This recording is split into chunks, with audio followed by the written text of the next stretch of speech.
Hi everyone, welcome back to St. Catherine's in Houston.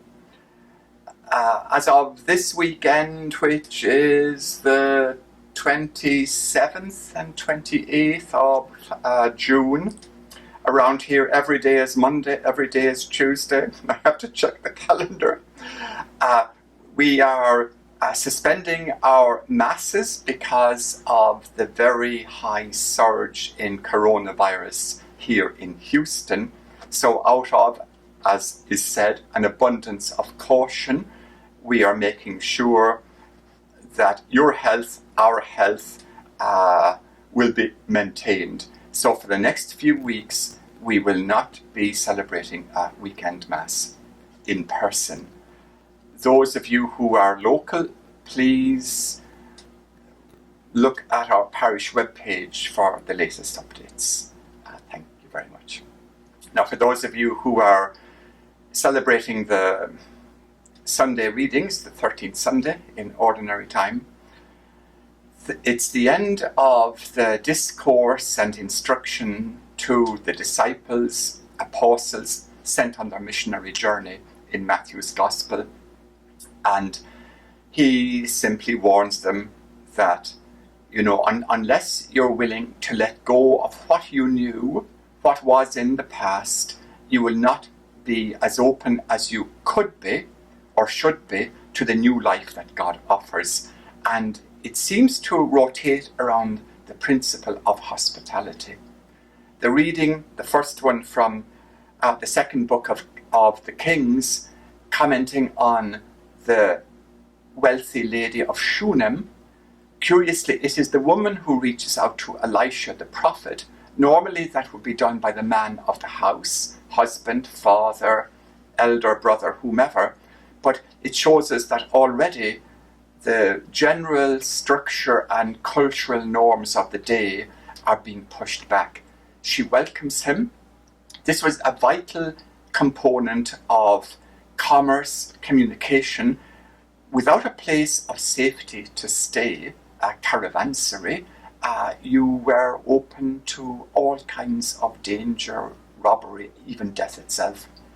When it says the woman invites him, Elisha, into her home, don't think in Western terms. The home would be a compound. It wasn't just he and she and maybe a child or two or three.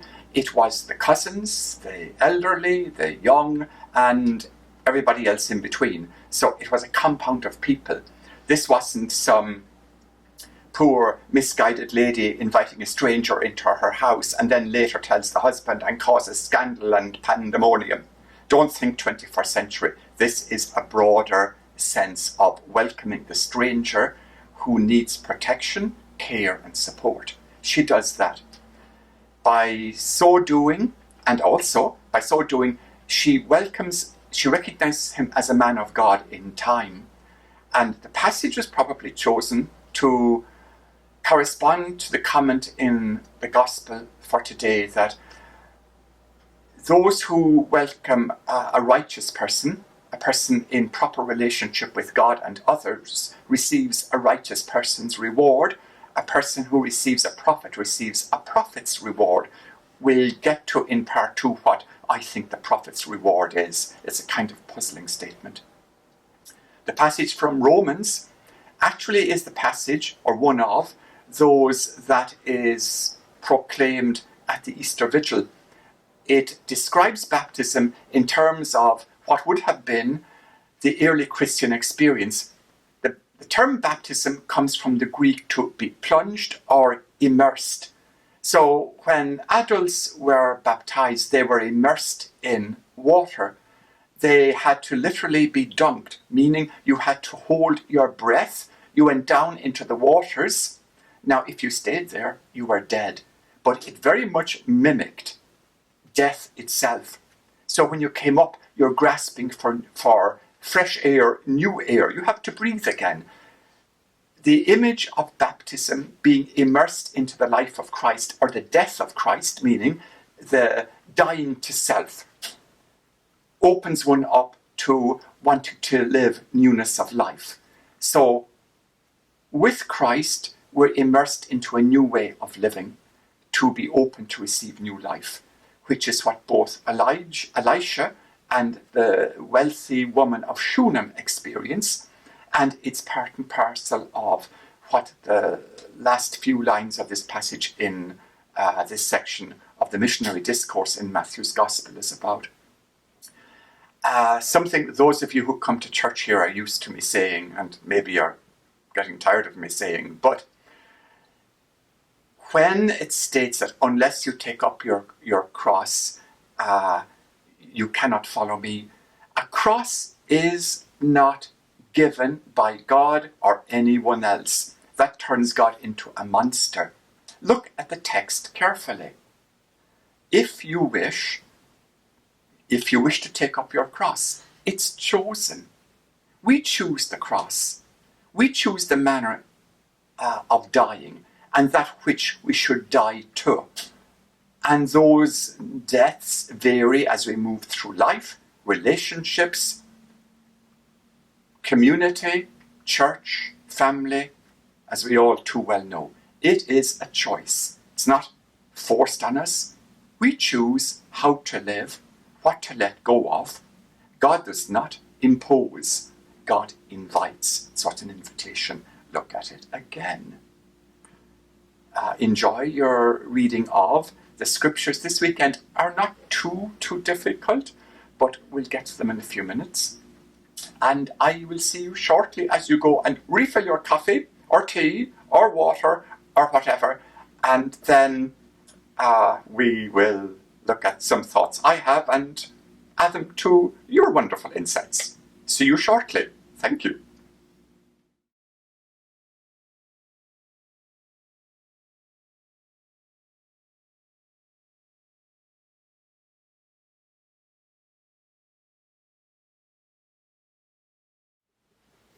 Welcome back, holy ones.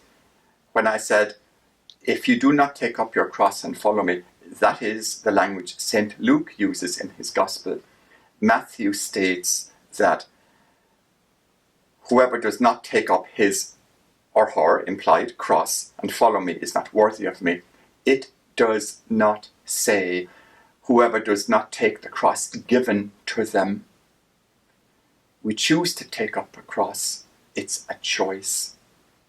A cross is that which we choose to die to. And in the context of the gospel today, the dying to is something that, well, we've all experienced it. At some stage, we have to leave family. And Matthew states, again in comparison to Luke, where Luke says, unless you hate your father, mother, brother, sister, etc. Matthew does not. He says, unless you love whoever loves father or mother, etc., more than me is not worthy of me. It does not say or exclude love of family, but prioritize. An example would be when I celebrate a marriage ceremony, a wedding. Now, there are as many variations of an entrance procession. It's not a fashion parade, though some think it might be. The entrance procession is as varied as the couple is varied, and there is a lot of leeway. One thing does not change ordinarily. When the ceremony is over and the covenant of marriage is declared between bride and groom, it is normal that the bride and groom lead the procession out of the church. And I remind people in the homily to take note of this, for the simple reason their priority now is each other. Their first priority, his first priority is his bride. Her first priority is her groom. That does not mean you walk out on your family. We don't want to see you again. Mind you, you might feel like that on the day, but never think who's paying the bill. But the point is, it's a prioritization. The gospel is doing the same thing. And also I point out to bridesmaids, best men, groomsmen, and etc.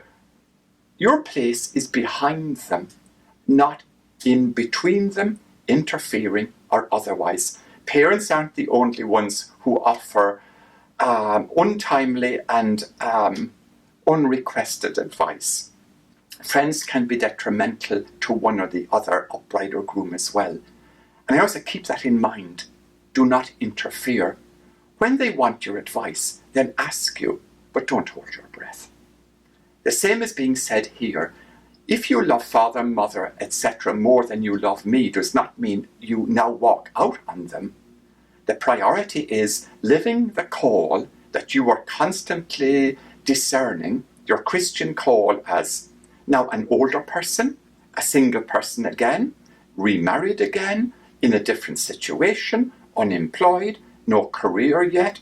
All these situations that were unplanned, undreamt of because of the world we live in, and now the lockdown, or as some say, the lockup, and being in confinement because of respect and care for the health of others. It is consideration, to prioritize. The Gospel says then, right after commenting on the prioritization of relationship, whoever does not take up their cross. The cross here is leaving behind relationships that have now taken a different place, a different way of being. You're no longer a child, though sometimes your parents think you are. I remember having to remind my parents once upon a time that I was no longer 5 but 50, and maybe they thought I was acting like a 5-year-old, but anyway, the point was made. We change, we develop, and sometimes we forget it. Relationships change. Our relationship with God is no different. The cross here is the willingness and the openness to let go so that we can receive newness of life. And that's what lies behind that story of Elisha, the prophet, the man of God, and the woman of Shunem. She offered hospitality to this man. She realized that he was a holy man or a righteous man, that he was a prophet. Now, Jesus says that when you welcome a prophet, you will receive a prophet's reward. Now, I have to admit, it took me a long time to work that out, some years, and I could never find anything even semi-decent written about what is the possibility of what is this prophet's reward. A prophet is technically God's mouthpiece, God's spokesperson, the one who speaks the word of God, hence a holy person. Those of you who are baptized were anointed as prophets and prophetesses at your baptism. You are called to be God's spokespersons. Prophecy has nothing to do with foretelling the future. It is about insight into the present, based upon hindsight and having learned and gaining wisdom from the past, with an eye on the future.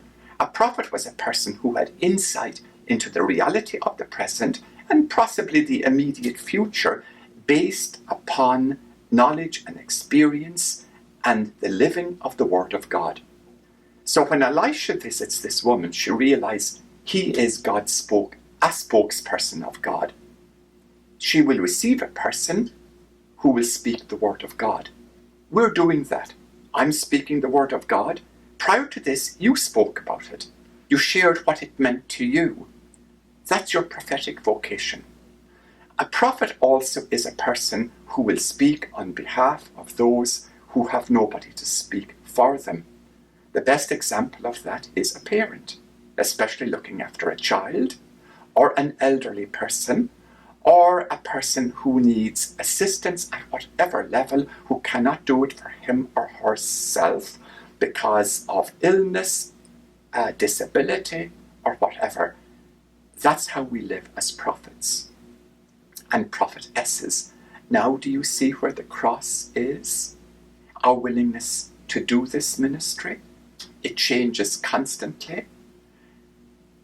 Unless you are willing to take up your cross, to die to self, out of care, continual love, commitment of others whose needs are changing. We never dreamt we'd be in this position. We thought when we get rid of our children out of the home that we'd now have life back to what it was. Dream on. Now you have to look after your parents. Now you have to look after each other. There's never a dull moment. We're constantly called to be prophets. So when it speaks about taking up your cross, those are choices. They're not handed. We can walk away from them. We can turn our backs on each other. We can become willfully deaf, blind to the needs of each other. My contention is, if that goes on in the immediacy of family, it then extends to society. We learn from each other. We learn from our parents. I did. We learn from each other, even from children. They are great teachers. They ask all the questions that we forgot how to ask at times. They are very straight in their questioning, and they can see through hypocrisy far faster than we can at times. You cannot pull the wool over your children's eyes. You know it, I know it. Anyway, another way of describing this is what St. Paul said. He said, when you are baptized, immersed into the community of the believers of Christ, now you have joined a family that includes your own family, your own extended family, and includes all who come and are part of the church community. You did not choose your children. You children did not choose your parents. You do not choose your neighbor. You do not choose who is designated a sister and a brother in the community of the church. That all takes major effort. The scriptures are all going around it. Hospitality in the biblical tradition is welcome of the stranger. Probably the biggest strangers some of you have welcomed into your life are your children. And now maybe your parents who are strangers, and you're looking at each other and spouses going, what happened to you? I don't know you. You never cease to surprise me. Oh, thanks be to God that your spouse and others never cease to surprise you. That means we're constantly being challenged to live. The world in which we live is changing. We're now asked to take note of the people who cry out to us to be heard.